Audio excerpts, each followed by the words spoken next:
말씀은 마태복음 11장 28절에서 30절 말씀까지 보도록 하겠습니다.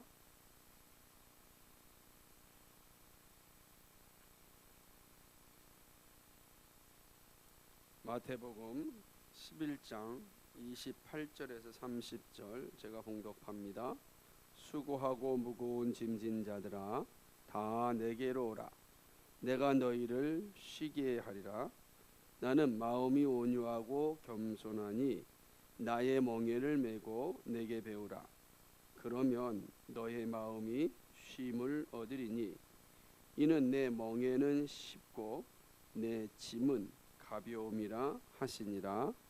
아멘. 현대인들이 가장 많이 걸리는 질병이 스트레스라고 합니다. 그죠? 질병의 원인이 되기도 하고 그 자체가 질병으로 되는 걸 아니겠습니까? 스트레스는 아무 증상이 없지만 모든 병의 또 원인이기도 합니다. 그래서 스트레스를 어떻게 표현할까? 저는 그걸 마음의 짐이라, 그죠? 마음의 짐, 우리 안에 있는 마음의 짐. 근데 이 스트레스를 벗는 일이 이 땅에서는 참 쉽지가 않습니다. 하지만 그럼에도 불구하고 이 스트레스를, 마음의 짐을 벗는 일은 매우 중요합니다. 그러다 보니까 많은 사람들이 의사든 의사가 아니든 전문가든 전문가가 아니든 스트레스에서 해방되는 치료책들을 많이 이야기합니다. 다양한 방법으로 이렇게 하면 스트레스가 해소될 거다라는 이야기를 하는 거죠.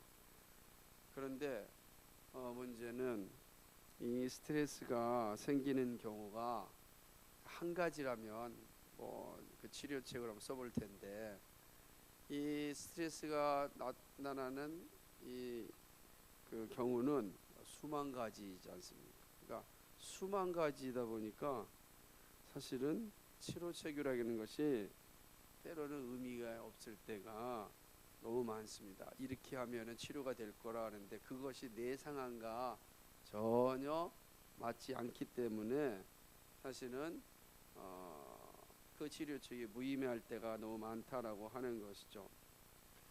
참 이렇게 우리 시대의 강력한 이 질병의 원인자인 또 장애물인 스트레스를 이길 수 있는 길은 없을까요? 그렇죠? 이 마음의 짐을 벗을 수 있는 길은 과연 없을까요?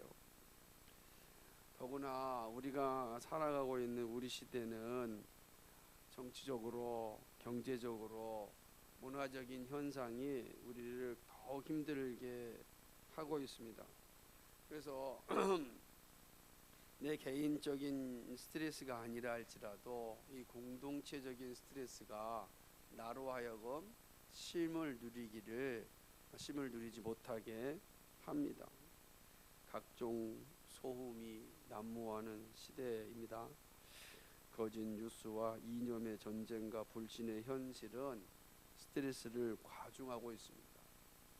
서로가 서로를 믿지 못하는 시대만큼 불행한 것이 어디 있겠습니까? 한 집에서도 세대 간의 계층 간에 서로 신뢰하지 못하고 믿지 못하고 있습니다. 그리스도인의 가정이라고 해도 큰 차이가 없을 것 같다는 생각이 들 정도입니다. 목회자 세계에서도 이 세대 차이가 많이 나는 것을 보면 참 어려운 시대를 살고 있구나 하는 것을 경험합니다. 참으로 안식이 무엇보다도 필요한 시대인데 어디서도 이런 참된 안식을 사실은 누릴 수가 없습니다. 사람들은 쾌락을 통하여 안식을 얻으려고 합니다. 그러나 그 쾌락이 우리에게 참된 안식을 주는가? 그러지 않죠. 그러다 보니까 우리 시대에 나타난 이 철학적 현상 중에 하나인 이 포스트 모더니즘이라고 하는 사상은 모든 것을 해체해서 우리 안에 참된 자유와 해방과 안식을 얻자라고 이야기를 합니다. 근데 그렇게 생각하였던 모습도 생각해보면 논리적으로 맞잖아요. 얽매였던 것을 다 해체해버리면 자유가 주어질 것 같지 않습니까? 근데 얽매였던 걸 다 해체해버리니까 남는 것이 자유가 아니라 무질서가 생긴 겁니다. 그냥 이제는 모든 게 다 깨어지고 말았습니다. 하나님이 창조하신 창조의 원리도 깨어버리고 만 것입니다. 남자와 여자로 창조했는데 이 원리도 깨어버려서 해체하고 나니까 남는 게 없어요. 결혼이란 것도 하나님 해체해버리니까 이것도 다 무너지고 만 것입니다. 무너지고 만 것. 그것이 얽매임이라 해서 자유를 누리자라고 이야기하였는데 오히려 그 해체가 무질서를 가져온 것입니다. 그러니까 이 땅은 스스로 스트레스를 없애고 안식을 얻는 일에 아주 철저하게 실패하고 있다라고 하는 사실입니다. 그래서 이 스트레스가 많은 이 현대 사회를 표현하는 각종 용어들이 있습니다. 그리고 그 용어들을 가지고 또 책을 내기도 하고 시대를 규정하기도 하는데 대표적으로는 있는 피로 사회, 그러니까 우리 사회를 피로 사회라. 어떤 사람은 우리 사회를 질투 사회라. 어떤 사람은 우리 사회를 중독 사회라. 다 중독되었다. 자, 우리 다 중독되지 않았습니까? 네? 대표적으로 우리 사회는 지금 유튜브에 중독된 사회 아니겠습니까? 모든 지식을 이전에는 네이버에 물어봤다면 이제는 유튜브에 물어본다고 합니다. 그러니까 스스로의 자신의 생각을 통하여서 판단하는 일을 이제 그만둔 거죠. 손쉽게 남의 지식을, 그것도 확인되지 않는 지식을 이렇게 가져오는 겁니다. 책이 나오면 책은 끊임없이 확인 과정을 거칩니다. 그래서 가치 없으면 역사 속에서 다 휴지종아리가 돼서 다 사라지고 맙니다. 그런데 인터넷 세상은 사라지질 않아요. 그 인터넷 자체가 없어질 때까지 계속 남아 있는 거예요. 그게 옳으냐 그러냐 이 상관이 없습니다. 그러니 이게 끔찍한 세상이 된 거죠.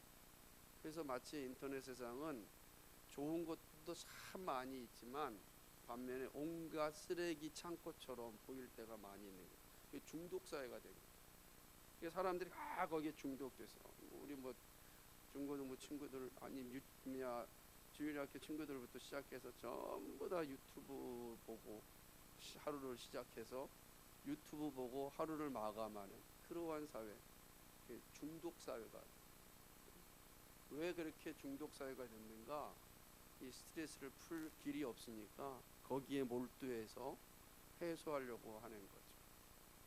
잠시 동안은 잊혀지잖아요. 그래서 사람들에게 얘기합니다. 다양한 표현으로 우리 시대의 모습을 표현하고 있고 우리 시대의 고통을 호소하고 있는 거죠. 그런 안타까운 것은 이 세상에는 이 문제를 해결할 답이 없다는 데 있습니다.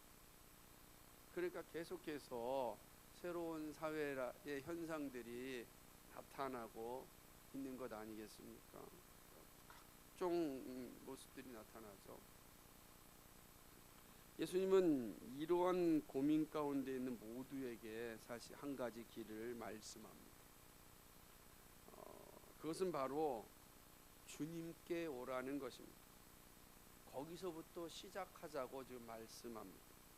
복음의 놀라운 능력을 자신의 부족함을 인지하고 또 겸손히 그 뜻을 알고자 하는 사람들에게 알려주심에 감사하였던 예수님은 이제 쉼을 말씀하십니다. 쉼은 안식이고 평안입니다. 인간은 연약하기에 쉼이 없이는 다음의 일을 할 수가 없습니다. 그러므로 사람에게는 반드시 쉼이 필요합니다. 그것이 바로 창조 후에 안식의 날을 주신 이유이기도 합니다. 우리는 무한한 능력을 가지고 있지 않잖아요.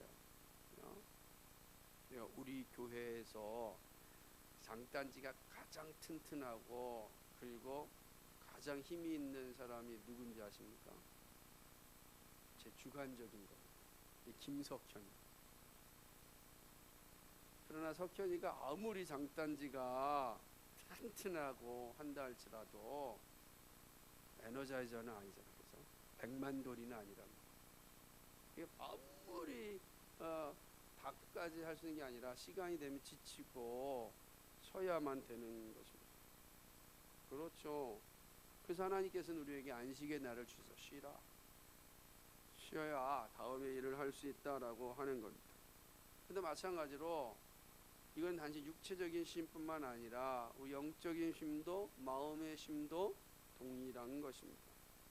쉬는 날이 있어야 우리가 살 수가 있습니다. 마음의 쉼이 있어야 살 수가 있고 병으로부터 자유할 수가 있다라고 하는 것입니다.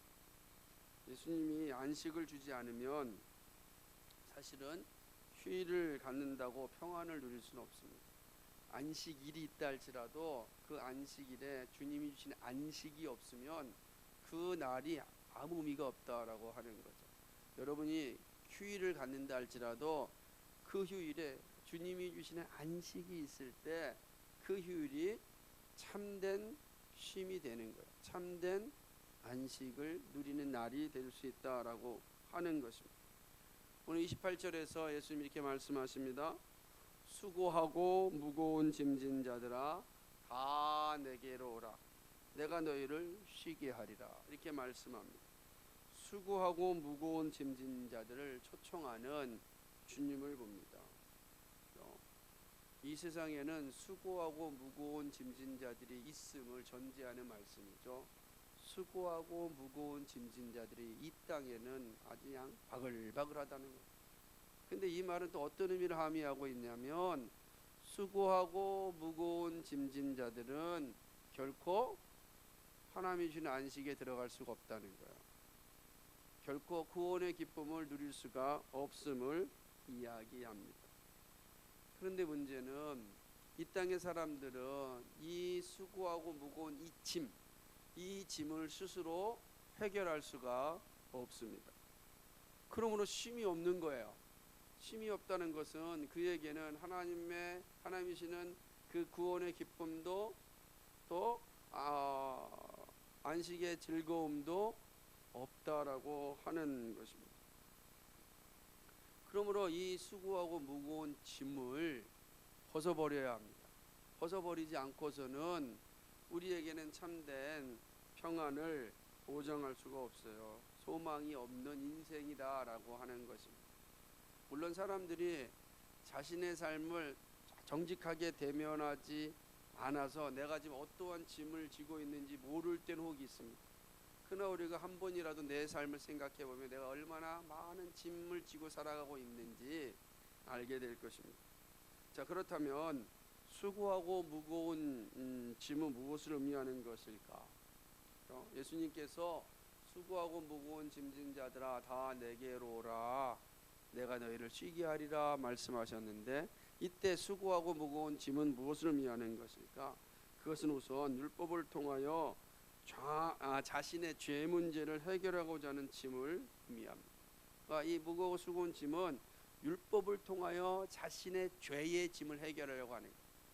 다시 말하면 우리가 지고 있는 이 짐은 우선 죄의 짐인데 이 죄의 짐을 율법을 통하여서 어떻게 하든지 해결하려고 하는 그 모습을 의미하는 것입니다. 그러나 율법과 행위를 통해서는 결코 죄 문제를 해결할 수가 없습니다. 해결할 수 있었다면 예수님이 오실 이유도 없었겠지요. 그 누구도 율법을 통하여 어떤 행위를 통하여 자신의 이 죄의 짐을 해결할 수가 없습니다. 뿐만 아니라 이 수고하고 무거운 짐은 세상에서 얻은 무거운 고통과 슬픔의 짐이라고도 할 수 있습니다. 근데 이 무거운 고통과 슬픔의 짐도 스스로의 노력을 통하여서 해결할 수가 없습니다. 우리 안에 있는 슬픔, 고통, 아픔, 그 수없이 많은 상처들을 내가 해결한다고 해결할 수가 없는 거예요. 그래서 자연 종교에서는 이 문제를 해결하기 위해서 무엇합니까? 자신을 비우는 걸 많이 하죠. 그래서 이웃 종교를 할 수 있는 불교에서는 주로 뭐 합니까? 참선이라든지 또는 또 뭐 하죠? 캐톨릭에서는 명상을 한다든지 자, 이런 거 하는 겁니다. 그러니까 참선, 명상을 통하여서 이 스트레스를 다 뽑아내자라고 이야기를 하는 겁니다. 그럼 참선하고 이 명상한 사람들은 정말 다 마음의 평안을 누리고 살아야 되는데 그런가요? 그렇지 않거든요. 산에서 내려오면 똑같거든요. 똑같이 살아가는 것입니다. 제가 어느 날 외국에 나갈 길이 있어가지고 인천공항에 갔었는데 인천공항에 바로 제 앞에 누가 있었냐면은 이 승려가 있어요. 어디를 가는지 모르지만 가방이 엄청나게 큰 가방을 갖고 가는 거예요. 승려복을. 제가 생각을 했습니다. 원래 승려들이 가지고 있는 것 가운데 하나는 비움인데, 그죠? 저분은 왜 이렇게 큰 가방을 저렇게 많이 가져갈까? 혼자 생각을 했습니다. 혼자. 정말 크더라고요. 어디 간지 모른다. 그걸 보면서 이제 느꼈던 감정일 뿐이에요. 그러니까 사람들은 내가 이거 한다고 해서 해결할 수 있으면 참 좋겠지만 그러지 않죠. 그러지 않습니다.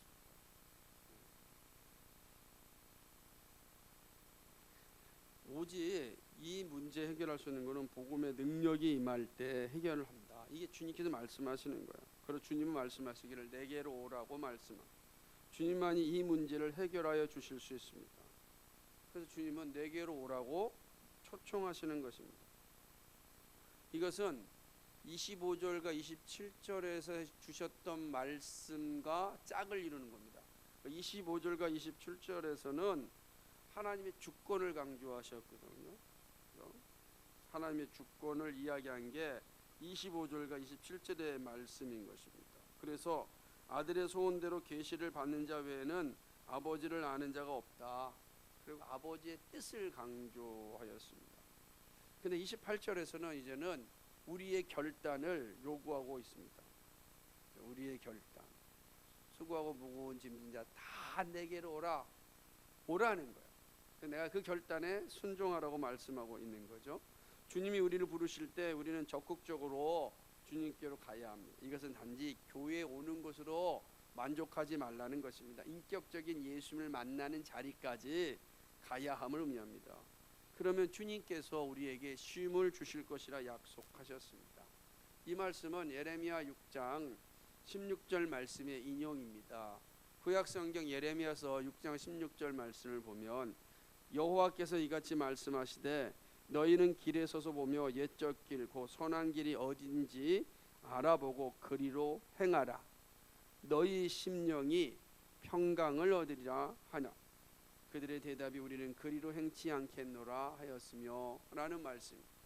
너희 심령이 평강을 얻으리라. 그러니까 너희가 옛적 길로 가라. 그 말에 결단하면 너희가 뭘 얻는다고요? 심령의 평강, 마음의 쉼, 영혼의 안식 다 같은 말이에요.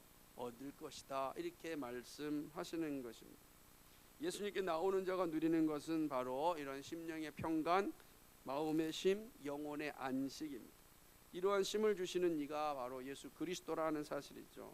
이것은 어디에서도 안식을 누릴 수 없음을 의미합니다. 우리의 무거운 짐인 죄로부터 자유케 되는 은혜가 오직 예수 그리스도로부터 오기 때문입니다. 여기서 분명하게 말씀하는 것은 쉼은 율법의 행위로는 결코 얻을 수가 없다는 거예요. 왜냐하면 율법의 행위로는 우리의 죄를 해결할 수가 없기 때문에 그런 것입니다. 그래서 이 쉼이라고 하는 것은 이런 거죠. 내가 율법의 행위로부터는 결탄코 이 죄의 문제를 해결할 수가 없다라는 사실로부터 자유케 되는 겁니다. 그 아는 거죠. 그게 쉼이에요. 그러지 않겠습니까? 만약에 그런 자유가 없다면 계속해서 율법의 행위를 통하여서 쉼을 얻으려고 하겠죠. 근데 이 쉼은 뭐냐? 이제 아는 겁니다. 아, 율법의 행위로부터는 나는 결코 이 쉼을 얻을 수가 없구나 라는 사실을 아는 거죠. 이게 중요한 것이죠. 또한 이 영혼의 안식은 단지 현실에서 찰나적인 안식을만 의미하는 것이 아니라 종말론적으로 영원한 안식을 의미하기도 합니다. 결국 이 마음의 쉼은 지금 이곳에서 누리는 안식이자 영원히 누리는 안식을 의미하는 것입니다.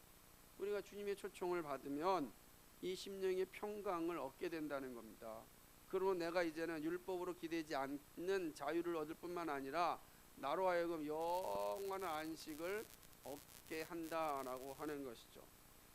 이게 자유입니다. 이것이 바로 마음의 쉼인 겁니다. 주님께 오는 자에게 주님이 주시는 선물인 것입니다. 그러면 예수님께서 다 내게로 오라고 초청하신 이유가 무엇일까? 그렇죠? 예수님은 왜 다 내게로 오라고 말씀하셨는가 생각해 보고자 합니다. 왜 우리를 오라고 하셨을까요? 예수님께서 우리를 오라고 하신 그 이유는 어디에 있을까요? 그 이유는 예수님의 사랑 때문입니다. 예수님 이렇게 얘기합니다. 오늘 말씀 보게 되면 28절에 보면 수고하고 무거운 짐진 자들아 다 내게로 오라 내가 너희를 쉬게 하리라 하신 후에 29절 초반부에 나는 마음이 온유하고 겸손하다라고 말씀합니다. 이 마음이 무거운 짐을 진 자들을 부르시는 겁니다. 그러니까 무거운 짐진 자들에게 쉼을 주시겠다 하시는 주님께서 그들을 쉼을 주시기 위해서 부르시는 이유가 무엇이냐라고 하는 거예요. 그 이유가 바로 온유하고 겸손한 주님의 사랑 때문입니다. 온유함은요 메시아의 성품입니다. 온유함은 부족한 자를 인내하시고 끝까지 세워주시는 성품입니다. 베르하이터 마이어 목사는 이 온유를 이렇게 표현하였습니다.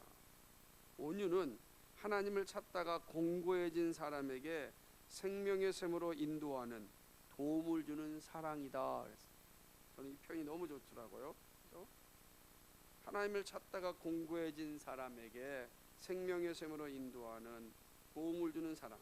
바로 이 온유함이 무거운 짐을 진 자들을 초청하는 것입니다.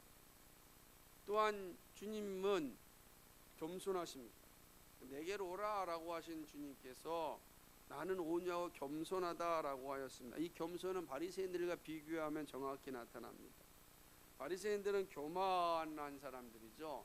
그 교만함의 특징이 뭐냐면 자기보다 높은 사람한테는 아주 잘하지만 자기보다 못한 사람한테는 무시하는 겁니다. 그래서 그들과 상대하지를 않습니다. 이게 바리새인들의 특징이죠. 오늘 우리시로 얘기한다면은 그 뭡니까 민영 아파트에 사는 사람들이 임대 아파트에 사는 사람들과 관계하지 않겠다. 임대 아파트에 사는 사람은 빌라에 사는 사람과 관계하지 않겠다. 나는 어디에 가야 되는지 모르겠어요. 이게 얼마나 교만한 자들. 이 바리새인들의 모습이다라고 하는 거죠. 하나님의 나라엔 그런 게 아무것도 없잖아요. 근데 그런 생각을 가지고 교회에 와 있다면 그 사람 바리새인이다. 그건 예수님과 아무 관계가 없는 사람이에요. 교회는 와 있지만 예수를 만나지 못한 사람이죠. 그렇다고 얘기하는 것입니다.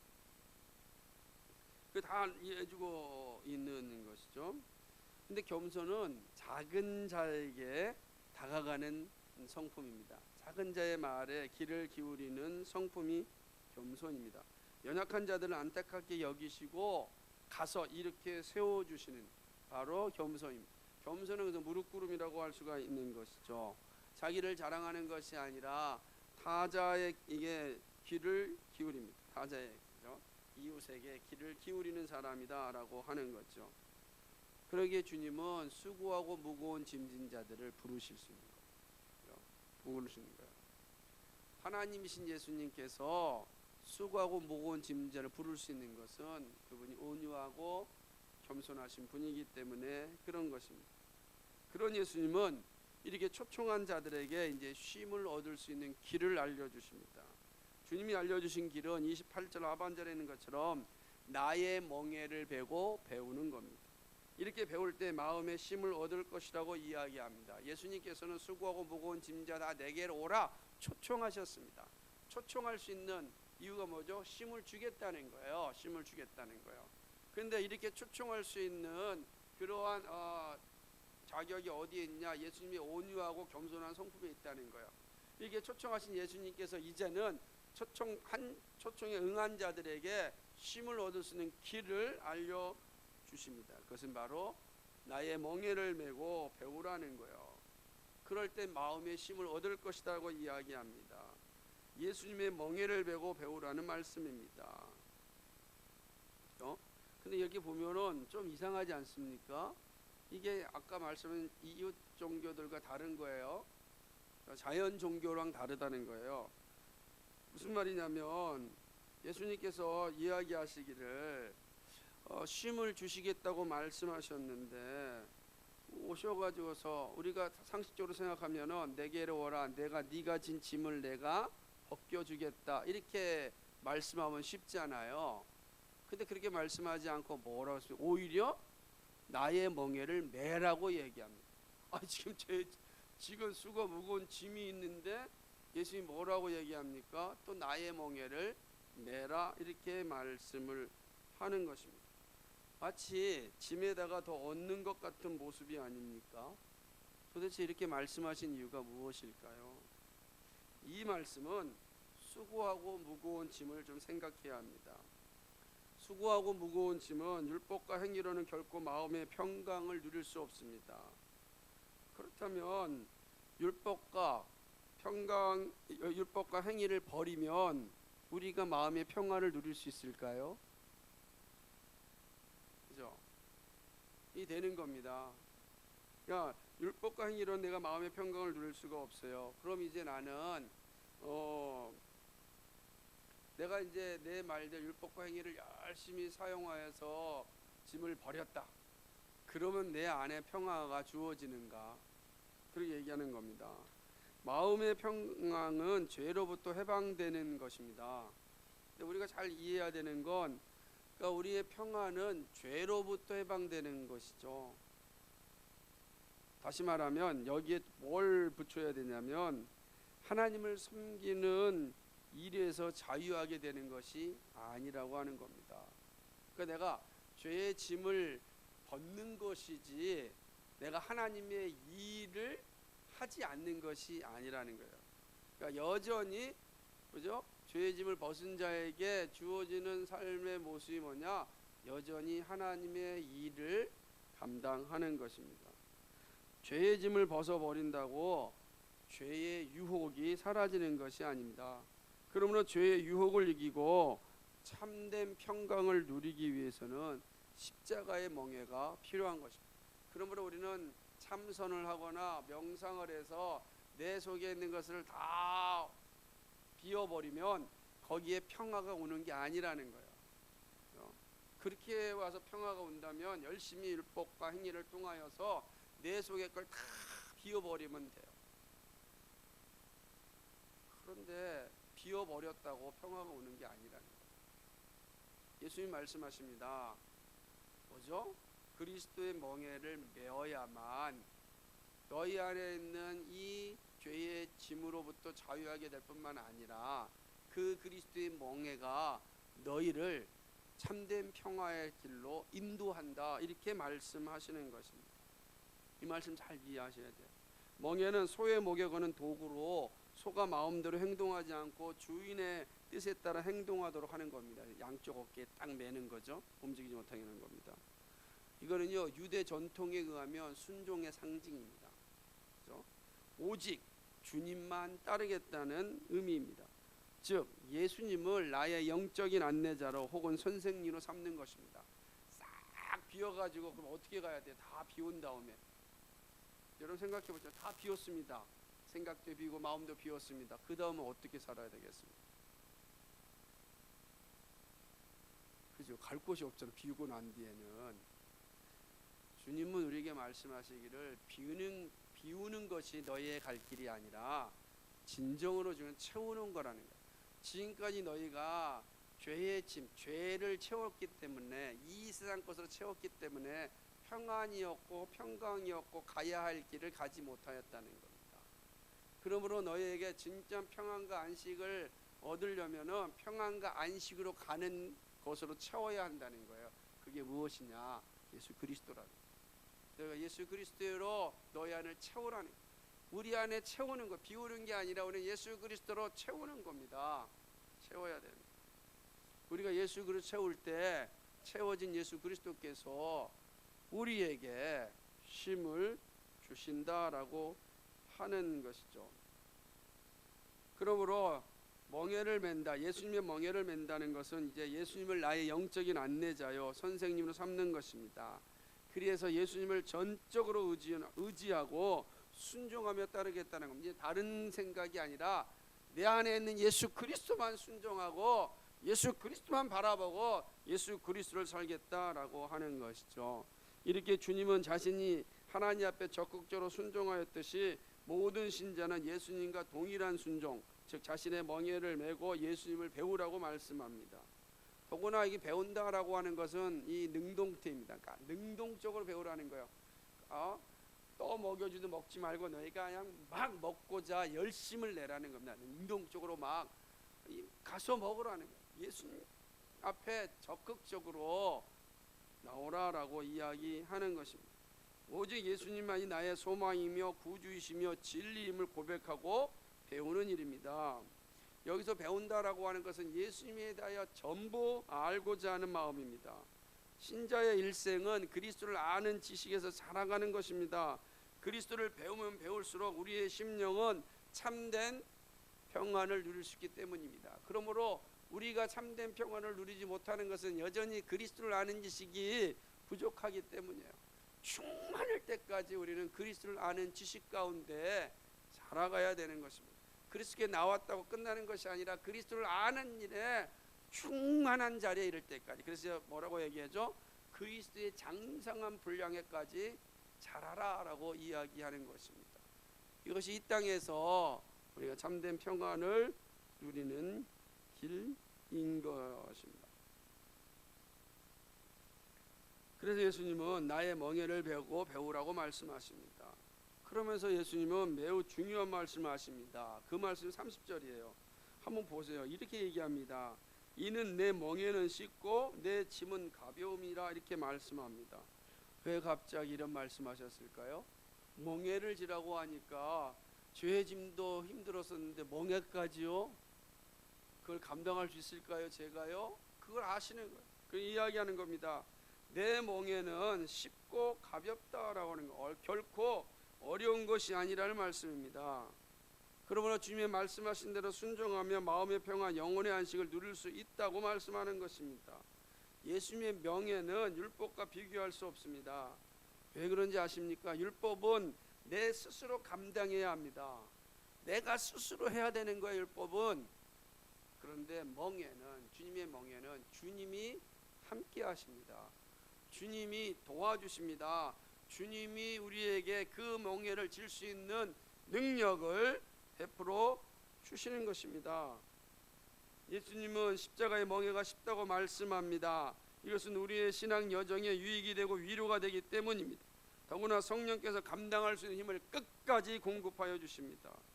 이게 중요한 거죠. 끝까지 공급해 주십니다. 내가 그 멍에를 감당할 수 있도록 성령께서 끝까지 우리에게 능력을 베풀어 주시고 함께 한다라고 하는 것입니다. 아무리 무거운 물건이라도 혼자 들면 힘들지만 함께 들면 거뜬히 들 수 있지 않습니까? 마찬가지죠. 여기 혹시 여기는 여러분 아는 의자 혼자 들 수 있습니까? 들 수 있는 분도 있을 겁니다. 제가 지난번 보니까 몽골에서 온 청년들은 이거를 그냥 무슨 종이짝 들듯이 탁 들더니 나가는 거 보고 신기하다 했어요. 저도 한번 들어올랐더니 어깨가 무너지는 거죠.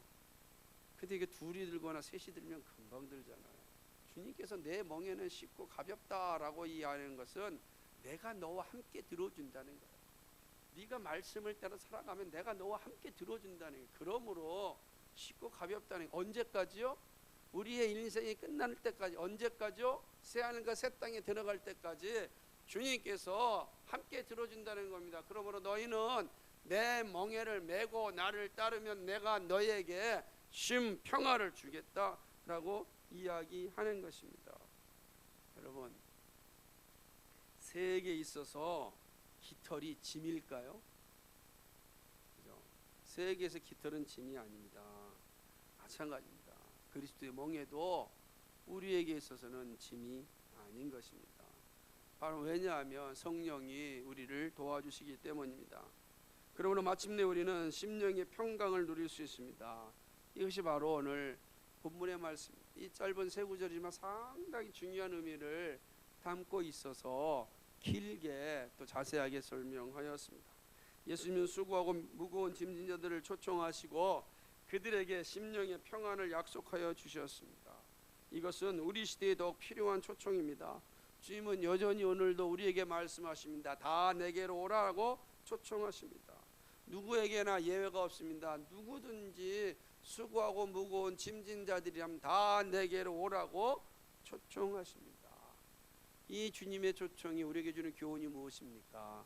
첫 번째는 이겁니다. 예수님의 초청에 응답하는 것이 참된 평안이요 행복으로 가는 길입니다. 예수님은 수고하고 무거운 짐진 자를 부릅니다. 왜 부르십니까? 그들의 짐을 풀어주기 위함입니다. 그래서 예수님은 다 내게로 오라고 말씀하십니다. 예수님의 초청에 응답하는 것이 참된 쉼을 얻는 일입니다.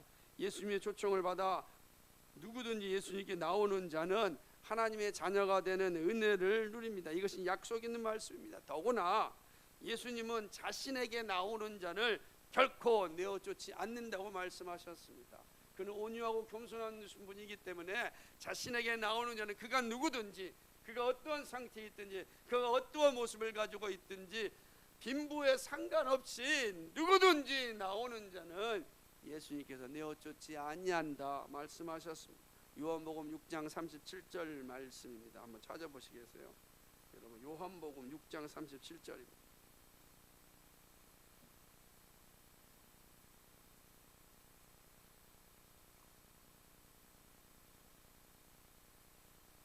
같이 있습니다. 시작. 아버지께서 내게 주시는 자는 다 내게로 올 것이요 내게 오는 자는 내가 결코 내어쫓지 아니하리라. 아멘. 내게 오는 자는 내가 결코 내어쫓지 아니하리라. 사랑하는 여러분, 예수님의 초청에 응답하는 것이 복 있는 길입니다. 예수님은요 다양한 방법으로 우리를 초청합니다. 우리가 말씀을 읽을 때에, 그리고 말씀을 들을 때에, 또한 기도할 때에, 신앙 서적을 읽을 때에, 성도들과 영적인 교제를 나누고 있을 때에, 조용히 홀로 묵상하고 있을 때, 여러분 길을 가면서 예수님을 생각할 때에 예수님은 그 어떤 순간에 어떤 모습으로 올지 모르지만 다양한 모습으로 우리에게 초청하는 것입니다. 수고하고 무거운 짐을 진 자들아 내게로 오라 라고 말씀하고 있는 것입니다. 여러분, 수고하고 무거운 짐을 지고 있습니까? 주님께서 여러분에게 말씀하실 때 주님의 응답에 즉각적으로 순종하여 주님께로 나오시기 바랍니다. 그것이 바로 복 있는 길입니다. 나오면 주님께서 나의 짐을 벗겨주시고 참된 쉼을 얻는 은혜를 우리에게 주십니다. 오늘도 나에게 수고하고 무거운 짐을 가지고 힘들어하지 말고 내게로 오라고 말씀하시는 소리에 응답할 수 있기를 소망합니다. 둘째는 예수 그리스도께 나와야 진리를 알 수 있습니다. 예수님이 부르시는 이유는 우리에게 참된 쉼을 주시기 위함입니다. 우리의 마음에 평강을 주시기 위함입니다. 그런데 이 평강은 진리를 아는 데서 시작합니다. 예수님은 진리를 알지니 진리가 너희를 자유케 하리라 말씀하셨습니다. 진리를 알지 않고는 자유도 없고 평강도 없습니다. 그러므로 주님은 이 진리를 주시기 위하여 부르시는 것입니다. 진리가 없는 이들의 슬픔과 고통과 무거움과 두려움과 괴로움을 하신 주님은 진리 안에서 자유를 누리고 수고하고 무거운 짐을 벗어보기를 원하십니다. 그래서 주님께서는 자신에게 오라고 초청하십니다. 그리고 예수님의 멍에를 매라고 말씀합니다. 오직 예수님을 순종하고 예수님을 알아가라는 것입니다. 자유하게 하는 복음, 평강을 주는 복음은 예수님께 나오지 않고서는 알 수도 없고 얻을 수도 없습니다. 이 복음은 오직 예수 그리스도 안에서만 얻을 수 있습니다. 주님께 나와서 배워야 합니다. 이것이 수고하고 무거운 짐을 벗어버리는 길이고 그리스도가 주는 평안을 얻는 길입니다. 세상의 짐과 비교할 때 그리스도의 멍에는 쉽고 가볍습니다. 우리 주님은 우리가 감당할 수 있는 짐을 주십니다. 요한일서 5장 3절에서 이렇게 말합니다. 하나님을 사랑하는 것이 이것이니 우리가 그의 계명을 지키는 것이라.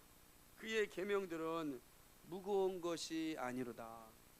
그렇습니다. 우리의 눈에 무겁게 보이는데 무겁지 않은 이유가 무엇입니까? 성령께서 우리로 하여금 그 계명을 지킬 수 있도록 끝까지 도와주시기 때문입니다. 그러므로 구하는 겁니다. 간구하는 겁니다.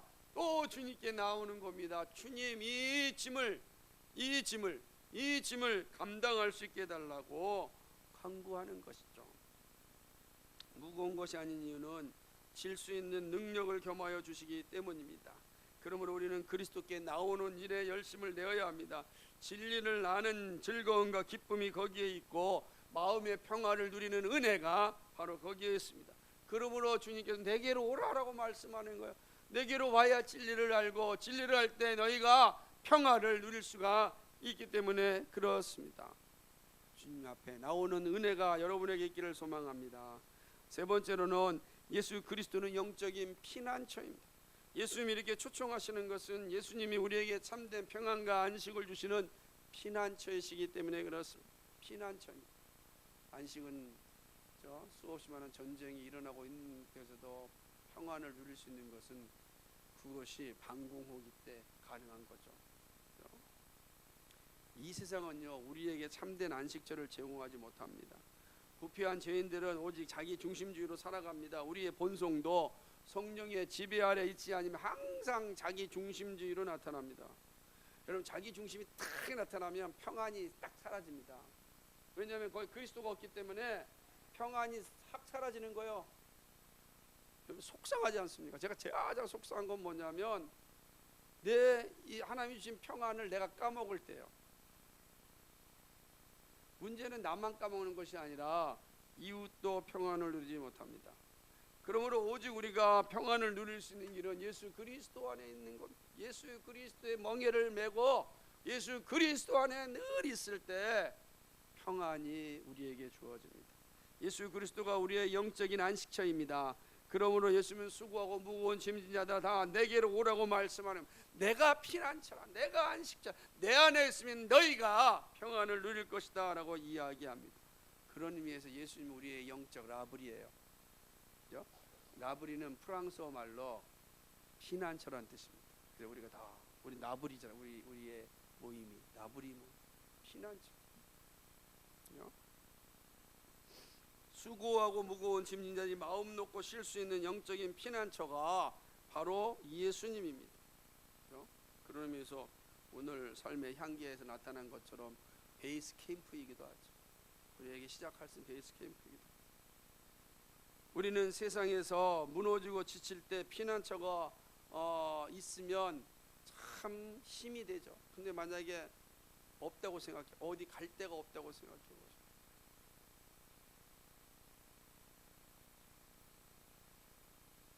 제가 고등학교 청년부 시절에 집이 어려울 때 집이 탁 나와서 있다가 가야 될 집이 없으면 너무 막막한 거예요.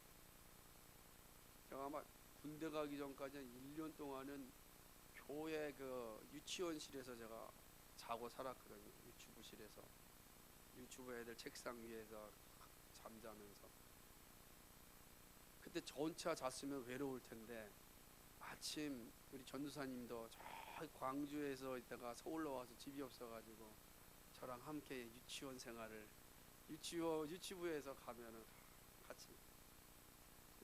그 전도사님 고맙더라고. 지금도 늘 고마워하고 있는데, 그 전사님 이름이 별명이 우리가 똥배 전사님. 아니 젊은 전사님인데 하도 배가 나와가지고 똥배 전사님인데 제가 한 30년 만에 한 3개월 전인가 만났었는데 얼마나 반가웠더니 그래서 처음에 집을 나왔는데 갈 집이 없을 때 정말 막막한 거죠. 야. 거기다가 힘들고 어려울 때 위로 받을 데가 없으면 정말로 속상한 거죠. 저한테 교회 기도실이 참 행복했던 이유는 뭐냐면 가서 마음껏 울 수 있는 장소였습니다. 얼마나 좋아요. 아무도 없잖아요. 막 엉엉 울 수 있는 장소잖아요. 얼마나 힘들고 어려운 청춘을 보내고 있는데 이 앞이 안 보이는 것 같고 정말 하나님께 나를 쓰실까? 이렇게 사방으로 다 막아놓고 쓰실 수 있을까? 그러니까 아무것도 보이지 않는 상황. 그때 할 수 있는 일은 그냥 우는 거밖에 없는 거예요. 하나님 앞에 나가서 우는 거예요. 그냥 밤새 울고 그것도 울다가 지치면서 잠자고 그런 시간을 보내는 그때 그게 얼마나 감사한지 모르고 그 피난처거든요. 그곳이 있었으니까 다른 데 가지 않았던 거죠. 다윗이 저와 같은 심정이었던 것 같아요. 다윗이 자신의 사울의 위험에서 건짐을 받았을 때 이렇게 노래하였습니다. 사무엘하 22장 3절에 보면 나의 하나님이시여 나의 피할 바위시여 나의 방패시여 나의 구원의 뿌리시여 나의 높은 망대시여 나의 피난처시여 나의 구원자시라 나를 흉악에서 구원하셨도다. 아멘. 이게 얼마나 힘이 되겠습니까? 다윗도 깜깜하지 않았겠습니까? 그 아둘람 동굴 속에서 그 광야를 지나면서 시간이 1년이 지나가도 변화가 없고 여전히 도망쳐야 되고 근데 그때 이 고백을 합니다. 여호와는 나의 피난처입니다. 피난처가 있다는 건 희망입니다. 세상이 다 무너져도 안전한 피난처가 있습니다. 이것이 얼마나 큰 위로이며 행복입니까? 종종 위기 사회라는 말을 듣습니다. 피난처가 없다는 말입니다. 그런데 우리에게는 영적인 피난처가 있습니다. 우리를 위기에서 구해 주십니다. 수고하고 무거운 짐진 자들에게 마음의 평안을 얻을 수 있는 곳 바로 예수 그리스도가 우리에게 있습니다. 그분이 우리에게 오라고 말씀합니다. 그리고 와서 마음의 쉼을 얻으라고 이야기합니다. 그렇습니다. 우리는 안식이 주는 복된 장면을 철로역정에서 볼 수가 있습니다. 제가 오늘 주일학교 애들과 다 공부하는데 말씀 나누는데 수고하고 무거운 짐 알지? 그랬더니 예승이랑 주원이가 철로역정이요. 너무 위대한 겁니다. 그래서 제가 설교 안 해도 은혜가 다 된 거예요. 그렇습니다. 철로역정을 보면 크리스천 등이 무거운 짐을 지고 집을 떠나는 장면이 나옵니다. 무거운 짐을 가지고 걷는다는 건 쉬운 일이 아닙니다. 그런데 그 짐을 벗을 때 그 시원함이란 이루 말할 수 없습니다. 그런데 크리스천이 스스로 그 무거운 짐을 벗어버렸습니까? 아닙니다. 오직 그리스도의 은혜가 임할 때 벗어졌습니다. 예수님께 가야만 죄의 짐을 벗을 수 있습니다. 그리고 참된 안식이 주어집니다.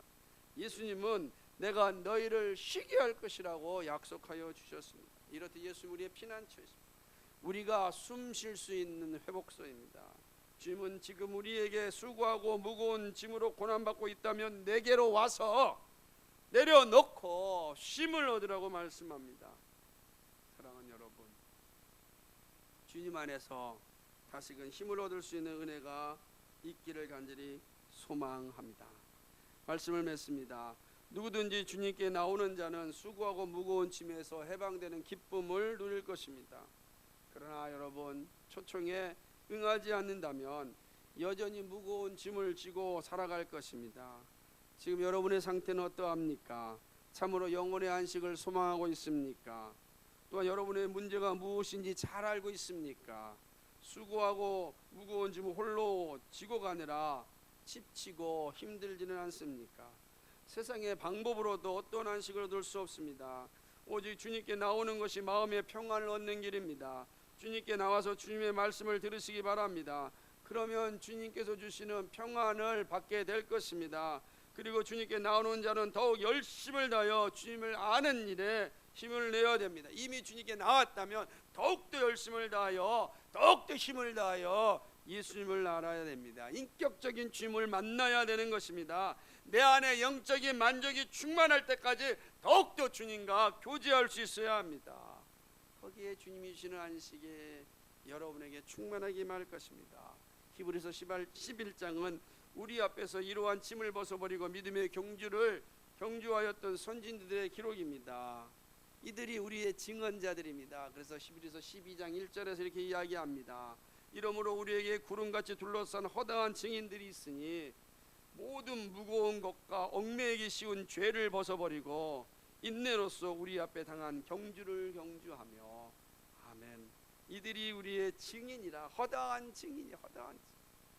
무거운 짐을 벗어버리고 주님 안에서 평안을 누린 허다한 증인들이 우리 앞에 있습니다. 그들의 삶이 우리에게 용기를 줍니다. 이제 우리가 그 증인의 반열에 올라야 합니다. 특별히 예수님의 초청을 받아서 가까이 나왔다면 가장 먼저 할 일은 그의 말씀을 듣는 일입니다. 예수님이 오라고 하시는 것은 생명의 양식을 공급하여 주시기 위함입니다. 세상의 고통과 슬픔과 억울함을 이길 수 있는 길을 알려주시기 위함입니다. 그래서 주님은 내게로 오라 초청합니다. 믿음은요, 들음에서 납니다. 오늘도 우리를 초청하시는 주님의 말씀에 귀를 기울이는 것이 중요합니다. 우리가 주님의 말씀에 귀를 기울이고 배운다면 주님께서 지금 내가 안고 있는 모든 문제를 해결하여 주십니다. 도와주십니다. 여러분 무슨 문제를 가지고 있습니까? 얼마나 많은 문제가 있습니까? 육신의 질병의 문제도 있을 뿐만 아니라 삶의 고난 가운데 얼마나 많은 문제가 있습니까? 한두 가지가 아니지 않습니까? 우리의 인생 자체가 문제투성이지 않습니까? 그거 어떻게 감당하시겠습니까? 주님이 도와주신다고 말씀하십니다. 내게로 오라, 내가 도와주겠다고 말씀합니다. 그리스도에게 가까이 갈수록 여러분 행복을 누릴 수 있을 것입니다. 예수님을 나의 선생으로, 나의 표지판으로 삼고 살아가야 합니다. 사랑하는 여러분, 머뭇거리는 신앙이 아니라 순종하고 결단하는 신앙이 되어야 합니다. 여전히 자신의 힘으로 무거운 짐을 벗어버리는 어리석음에서 떠나야 합니다. 믿음의 주여 온전케 하시는 예수를 바라보며 믿음의 길을 갈 수 있기를 소망합니다. 거기에 평안이 있습니다. 거기에 행복이 있습니다. 바로 거기에 우리 주님이 주시는 자유의 영광이 있습니다. 그것은 지금 시작해서 영원히 누릴 것입니다.